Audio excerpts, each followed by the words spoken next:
তাহলে আমরা মাদার টাঙের যেই প্রসেসটা তুমি বললে, অ্যাকচুয়ালি সেই প্রসেসটাতেই আমরা শিখি অবভিয়াসলি, বাট সেটাকে সাফল কেন করব? সেটাকে সাফল এই কারণে করব কারণ মাদার টাঙের ফার্স্টে দেখো কী আছে, সেটা হচ্ছে লিসেনিং। আর আমাদের কাছে ইউজুয়ালি ছোটোবেলার থেকে বা যে কোনো এজ থেকে, এই এজ থেকে তুমি যদি স্টার্ট করো, তোমার আশেপাশে খুব একটা লিসেনিংয়ের রিসোর্স আছে কি? নেই। আশেপাশে কেউ কি কথা বলছে? না, বলছে না। তো সবার ফার্স্টে আমাদের কাছে ইংলিশের যেই রিসোর্সটা অ্যাভেলেবেল থাকে সেটা, রাইট? তাও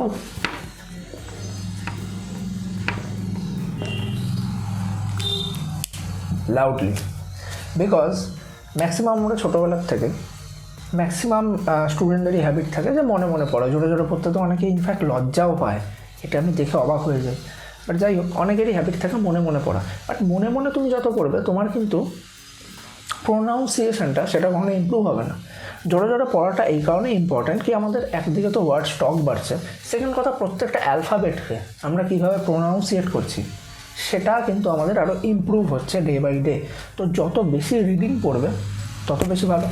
আচ্ছা, তো এবার রিডিং আমরা কোথার থেকে বলবো? রিসোর্স বলো। আচ্ছা, রিসোর্সও আমি তোমাদের বলে দিচ্ছি, সবই বলে দিচ্ছি। দেখো, প্লিজ ফার্স্টে একটা রিকোয়েস্ট করছি, যখনই বাড়িতে বলবে স্পোকেন ইংলিশের কথা, বাবা মা একটাই কথা বলবে, ভাই বাবা মা তো ভাই বলবে না, টেলিগ্রাফ আনিয়ে দিচ্ছি, দ্য স্টেটসম্যান আনিয়ে দিচ্ছি পর। বিভৎস বোরিং জিনিস ভাই, বিশ্বাস করবে না। আমাকেও ছোটোবেলায় সেম জিনিস করা হয়েছিল, আর এত বোর হয়ে যেতাম আমি, মানে আমার যেই টাইমে ফেসটা স্টার্ট হয়েছিল ইংলিশ শেখার, এত বোর হয়ে যেতাম আমি, বলে আমি বোঝাতে পারবো না। গাদা গাদা নিউজ পেপার এসে পড়ে থাকতো, আমি পড়তে পারতাম না। তো আমি ফার্স্টেই বলছি, ব্যাপারটাতে ইউজুয়ালি ইংলিশে কথা বলাটা একটা স্কিল, এটাকে অযথা কমপ্লিকেটেড করে দিও না, বিকজ অলরেডি অনেক চাপ আছে ইংলিশ শেখার জন্য, ইংলিশ না পারার জন্য এফিসিয়েন্টলি। তো ব্যাপারটাকে যতটা সম্ভব সিম্পল রাখো। কী করবে তাহলে? রিসোর্সের মধ্যে কী আছে? রিসোর্সের মধ্যে সবথেকে বেস্ট হচ্ছে স্টোরি বুক। যারা যারা আমার মতো বুক ওয়ান, তাদের তো ভাই চিন্তাই নেই, যা যা ফিল্ড ভালো লাগে বই কিনে র্যান্ডামলি পড়তে থাকো। প্রত্যেকদিন অ্যাটলিস্ট এক পাতা করে তো পড়তেই পারো, জোরে জোরে নাকি মনে মনে। যাদের জেনুইনলি নিউজে ইন্টারেস্ট আছে, খুব ভালো কথা, অবশ্যই পড়ো ইংলিশ নিউজ পেপার, হেল্প করবে সেটা তোমাদের।